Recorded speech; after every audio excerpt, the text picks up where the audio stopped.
Bună ziua tuturor! Ne aflăm la sediul Asociației Dacia Nicolaeană.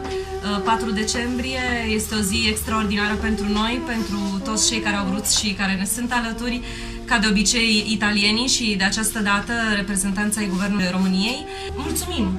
Vă mulțumim, doamnă directoare! Cu mare drag și de fiecare dată încercăm să fim alături de dumneavoastră. Sunteți departe de România, dar cu sufletul totdeauna aproape și pe cât putem încercăm să sprijinim acțiunile în care încercați să păstrați românismul pretutindeni în lume, acum la Bari, în Italia. V-am adus 10 titluri de autori români, clasici în special. Eminescu, Creang, Nicolae Sclimon, Goga, Hașdeu, pe care dumneavoastră să le împărțiți copiilor, oamenilor care vor să citească și să știe în continuare românește. V-am adus și câteva planșe care or să ajute, sperăm, cu siguranță. Portul popular, acolo sunt mult mai multe, câteva portrete ale personalităților din istoria noastră, Mihai Viteazu, avem aici Gojdu, Caragiale. È nata questa iniziativa assolutamente straordinaria di donare dei libri alle associazioni, alle chiese, alle biblioteche che possano veramente portare intercultura e anche... È interessante, tra l'altro ci sono alcune scuole importanti di Parigi, ad esempio al quartiere San Paolo stanno costruendo adesso una biblioteca importante per i ragazzi. Spiegando un po' come è nata questa associazione, grazie a che cosa e anche allo spirito di integrazione che noi volevamo dare anche questo contributo alla società italiana ma anche alla società svena.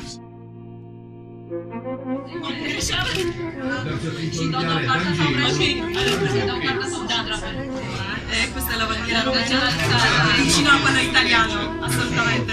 Va bene. Sì, e sopra è pieno di bambini, perché di fronte abbiamo Orazio Flacco e non solo. Și de fiecare dată, dacă aveți o problemă, căutați-ne, sperăm să vă putem ajuta. Succes în tot ceea ce faceți și vă suntem aproape de fiecare dată. Am elevi în Italia care au început să profeseze meseria de inseniante di danza, ceea ce este extraordinar. Deci am generații de profesori deja ieșiți din mâna mea. Vă mulțumim și vă dorim și dumneavoastră cărți. Mulțumesc mult! Noi nu suntem numai artiști, dar suntem tot timpul în contact direct cu copiii și în special românii, dar și italienii. Exact. Vă mulțumim! Mulțumesc foarte mult! Noi suntem două mediatoare culturale. Și cărțile vor Vă mulțumim! Da, o să ne ajută mult la școală, pentru copii. Numele meu este Bisi Roman. Am încercat și am reușit să impun cultura românească în toate țările în care eu am activat, începând cu Italia, terminând cu Franța, unde am petrecut ultimii 3 ani ale vieții mele, și acum în Puglia, din nou în Puglia. Mulțumim! Vă mulțumim! Și eu vă mulțumesc!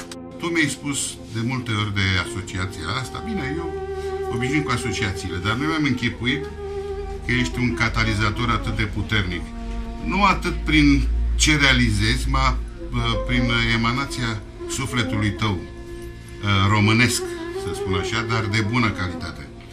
Domnul director, vă mulțumim că ați venit. Mi-a făcut mare plăcere. Nu e prima dată când venim aici, întotdeauna venim cu plăcere să te vedem și să colaborăm. Vă mulțumesc, sincer vă mulțumesc. Eu sunt onorată că v-am cunoscut și că am avut ocazia asta. Cu siguranță n-aș fi reușit să vă cunosc personal pe niciunul dintre dumneavoastră. Mă bucur, vă mulțumim și succes în continuare.